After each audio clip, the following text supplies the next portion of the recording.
अगर आप लोग C7 की वैकेंट सीट देख के चॉइस फिल कर रहे हैं, 100% आपको कभी अलॉट नहीं हो सकता है। हार्श रियलिटी आप लोग को बताता हूं। अगर आप लोग प्रीवियस ईयर, बहुत लोग क्या करते हैं, प्रीवियस ईयर कटअप देख के फिर भरते हैं, डेफिनेटली आपको सबसे घटिया कॉलेज मिलेगा या कॉलेज मिलेगा ही नहीं। उसके साथ साथ आप लोग को C7 की न्यू नो रिफंड पॉलिसी के बारे में बताऊंगा। ठीक है, किस किस कंडीशन में आपको फीस नहीं मिलेगी, ऑलमोस्ट बदल चुके ये कंप्लीट, तो देखना आपके लिए बहुत इंपॉर्टेंट है।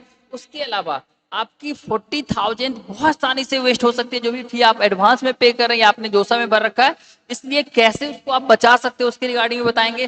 कैटेगरी रिस्टोरेशन सारे बच्चे को करना है और वो जल्दी इंस्टेंटली अब करना है, इसलिए मैं सारे बच्चों को बताऊंगा। इसमें कैटेगरी आप लोग का चेंज हो जाएगा, मतलब अगर आप ओबीसी ईडब्ल्यूएस से हैं पहले से, तो आप सारे बच्चों को कैटेगरी रिस्टोरेशन ना करने पे जनरल में कन्वर्ट कर दिया जाएगा, इसके रिगार्डिंग भी बताएंगे।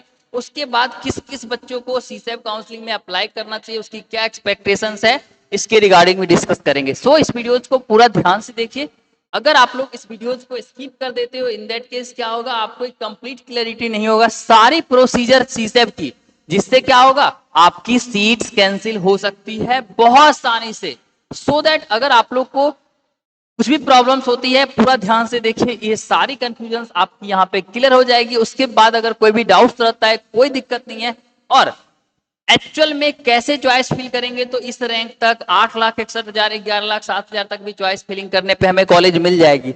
इसके रिगार्डिंग, चूंकि आपको तो मैंने मना कर दिया कि वैकेंट सीट के हिसाब से भरना है, आपको तो मैं मना कर दिया कि प्रीवियस ईयर कटअप को देके भरना, आखिर एक्चुअल में देखना क्या है भाई, वो भी बताएंगे। क्योंकि ये नहीं भरेंगे तो जनरल पीडीएफ जो जोसा में भरे हैं उससे भी आपका काम नहीं बनेगा। सो दैट पूरे वीडियोस ध्यान से देखिए, पूरा समझा देंगे। इसके बाद अगर कोई डाउट रह जाता है, लाइक कर लेना, सब्सक्राइब कर लेना, स्क्रीनशॉट ले लेना, वीडियोज को हाइप कर देना और व्हाट्सएप पे मैसेज कर लेना 24/7। चाहे चॉइस फिलिंग में हेल्प चाहिए हो वैकेंट सीट के हिसाब से, या फिर कौन कौन से वैकेंसी को कंसीडर करना चाहिए, किसको नहीं करना चाहिए, उसके रिगार्डिंग भी कंप्लीट बताएंगे।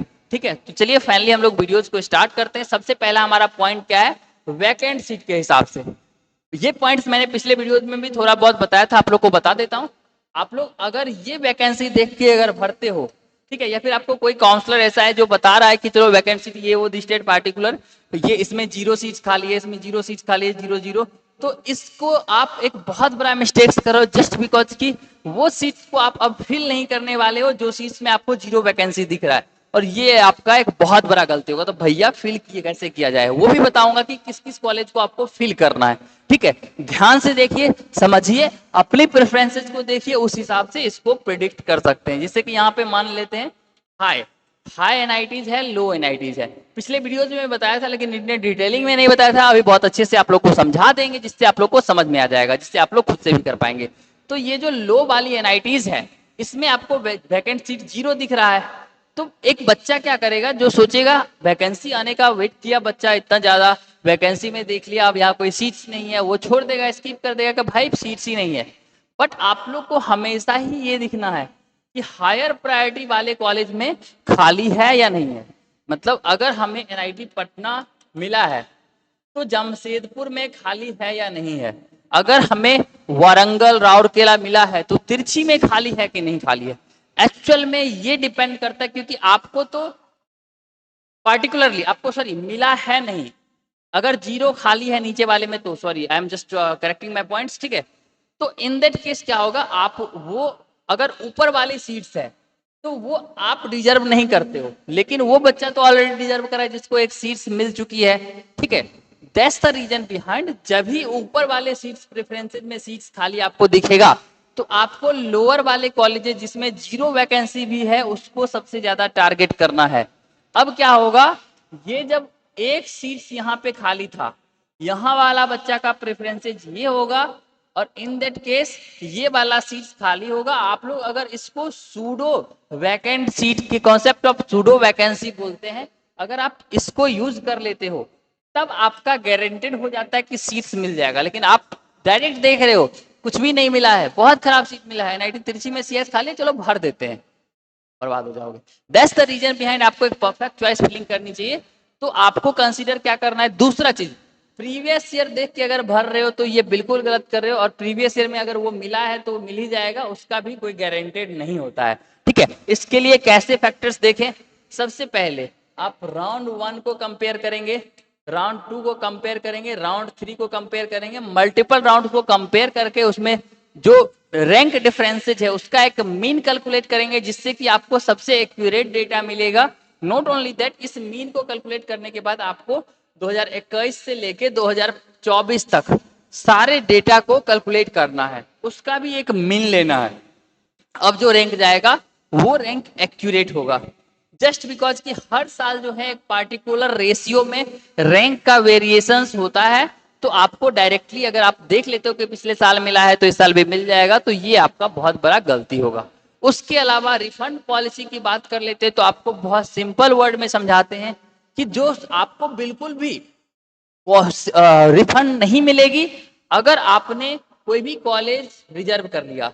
हमेशा ही प्रिफर करें कि जो कॉलेज हमको घटिया कंडीशन में भी, वर्स्ट कंडीशन में भी नहीं लेना है, उसको अपने चॉइसेस से अवॉइड करें, no matter it is completely vacant और नॉट, ठीक है। So that you need to prefer the colleges that only जिसमें कि आप जा सकते हो, और हर एक वो कंडीशन जिसमें आपको सीट्स नहीं मिलता है, लाइक अगर राउंड 1 में सीट कैंसिल हो गया तो भी रिफंड मिलेगा, उसके अलावा आप लोग सरेंडर कर देते हो तो भी रिफंड मिलेगा, आपको लास्ट राउंड तक कोई सीट्स नहीं मिलती है तो भी आपको रिफंड मिल जाएगा, आपका एक पैसा वेस्ट नहीं होगा, ठीक है। ये चीज समझ गए, तो आपको चिंता बिल्कुल नहीं करना है, तो इन सारे बच्चों को नहीं करना है। दूसरा, होम टू अप्लाई, किस बच्चों को अप्लाई करना है, जिसको एक अच्छी गवर्नमेंट कॉलेज चाहिए लो फी और बेस्ट प्लेसमेंट के साथ, वो बच्चे अप्लाई कर सकते हैं। जिसको एक सेंट्रल लेवल का कॉलेज चाहिए अच्छी रेपुटेशन के साथ, वो बच्चा कर सकता है। गवर्नमेंट फंडेड कॉलेज जिसको चाहिए ना कि स्टेट्स का, वो बच्चा कर सकता है। गवर्नमेंट का जो सेंट्रल का कॉलेज होता है उस कॉलेज की रूल्स थोड़ा अलग होती है, अच्छी होती है in comparison to the states. देख रहे होंगे आप लोग को बायोमेट्रिक वगैरह लगाना पड़ता है, ग्रेडिंग खराब हो जाता है, एग्जाम में बहुत स्ट्रिक्टनेस दिखाते हैं, तो आप लोग को एक स्मूथ देखने को मिलेगा handling method by the central government colleges, so that you need to prefer for that as well, ठीक है। आपको एक अच्छी एक्सपेक्टेशंस है, मतलब रैंक की काफी ज्यादा वेरिएशंस हो सकती है अगर परफेक्ट चॉइस फिलिंग करते हो तो फिर भी आप लोग अप्लाई करेंगे। इसके बाद आपको ये सब चीज समझ गए लेकिन फिर भी आप इसको खुद से अप्लाई नहीं कर रहे हैं, कोई बात नहीं है, आप लाइक कीजिए, सब्सक्राइब कीजिए, स्क्रीनशॉट लीजिए, व्हाट्सएप पे अभी मैसेज कीजिए, आप अपनी होम स्टेट्स, कैटेगरी, जेंडर और एक्सपेक्टेड कॉलेज, आपको कंप्लीट हेल्प की जाएगी for the choice filling. 1-to-1 बात कर लेंगे हम। उसके अलावा आपको कोई प्रॉब्लम्स होगी, कितना भी प्रॉब्लम्स होगा, 1-to-1 बात करके सब कुछ सॉर्ट आउट कर देंगे। तो आशा करते हैं आपको कंप्लीटली हेल्प मिल गया होगा। व्हाट्सअप कीजिए, कॉल करना रिकमेंड नहीं करता हूं मैं, जस्ट बिकॉज कि मैं हमेशा पिक नहीं कर पाऊंगा, ठीक है। मैक्सिमम हैंड से जितना पे हो पाएगा आपको कंप्लीटली हेल्प की जाएगी। Thank you so much for watching this video. मिलता है अगले वीडियो में, धन्यवाद।